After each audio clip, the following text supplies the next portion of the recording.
Depuis un an, la CFE-CGC a investi le champ de l'intelligence artificielle en proposant différentes tables rondes. Intelligence artificielle et secteur bancaire, intelligence artificielle et ressources humaines, intelligence artificielle et robotique, intelligence artificielle et santé. Il est très vite apparu qu'il fallait mettre en place des outils permettant à l'homme de rester maître de ses avancées techniques et scientifiques. La CFE-CGC, avec le Lab RH, ont décidé conjointement de proposer une charte éthique sur le numérique. Cette charte porte sur 3 piliers: la technologie, le droit et la morale. Elle identifie les bonnes pratiques autour de la chaîne de traitement des données, que sont la captation des données, la restitution de celles-ci, la façon de les communiquer, leur stockage et leur sécurisation. La charte a officiellement été présentée à un cercle d'experts et à la presse. Nous nous y sommes rendus. Reportage. La CFE-CGC et le Lab RH se sont mobilisés pour rédiger une charte éthique et numérique. Objectif: encadrer les bonnes pratiques en matière de données personnelles dans les ressources humaines. Le sujet du Big Data a investi la question des RH, des stratégies RH, donc c'est tout à fait normal que la CFE-CGC soit présente et travaille avec le Lab RH sur la charte, parce qu'il est question des individus, de leur avenir, de leur présent, de leur capacité à intervenir dans l'entreprise pour créer de la valeur et de conserver leur marge d'autonomie et de liberté. La CFE-CGC est le premier syndicat à mettre sur la table le sujet de la sécurisation des données et des dangers de l'intelligence artificielle. Jérémy Lamry nous explique l'intérêt de cette collaboration.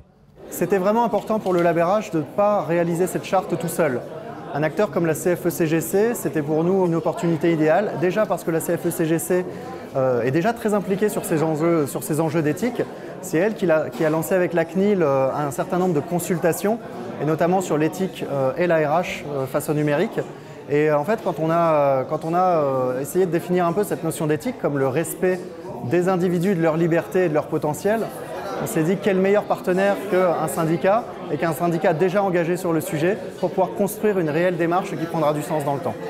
Nous avons demandé à Gilles Babinet, le digital champion de la France auprès de la Commission européenne, son avis sur le sujet. L'idée d'une charte éthique pour les RH, c'est plutôt une très bonne idée, parce que je pense que souvent on a le sentiment que le RGPD, le Règlement européen des données, résout tout. En réalité, il ne résout pas tout. Par exemple, l'émergence de l'intelligence artificielle va permettre d'avoir des systèmes qui prennent des décisions de façon tout à fait autonome de nos données personnelles, en reconnaissant nos tics de langage, en reconnaissant notre visage, en regardant notre comportement au travail ou ailleurs. Et ces décisions peuvent être extrêmement discriminantes. On est dans un contexte qui est en dehors du contexte de la loi. Pour autant, évidemment, on peut martyriser les gens. Donc il faut absolument avoir une réflexion à cet égard, une charte qui, à mon avis, est un premier texte, certainement bon, qu'il faudra faire évoluer au fur et à mesure en fonction de ce que l'on observera. Et c'est comme ça que les entreprises, finalement, rentreront dans le XXIe siècle, auront une relation à la fois avec la technologie et avec leurs salariés, qui sera une relation saine. Nous le constatons bien, il y a encore du travail à réaliser. Mais la CFE-CGC et le Lab RH espèrent que l'ensemble des organismes concernés, la CNIL, le ministère du Travail et le secrétariat au numérique, les rejoindront bientôt pour l'étape finale et la plus importante, l'adoption de la charte éthique au numérique par le plus grand nombre possible. À bientôt. La CFE-CGC est la seule organisation syndicale à défendre les cadres et l'encadrement, les techniciens, du secteur privé ou public, pour leur salaire, leur pouvoir d'achat et leur bien-être au travail. Retrouvez-nous sur cfecgc.org.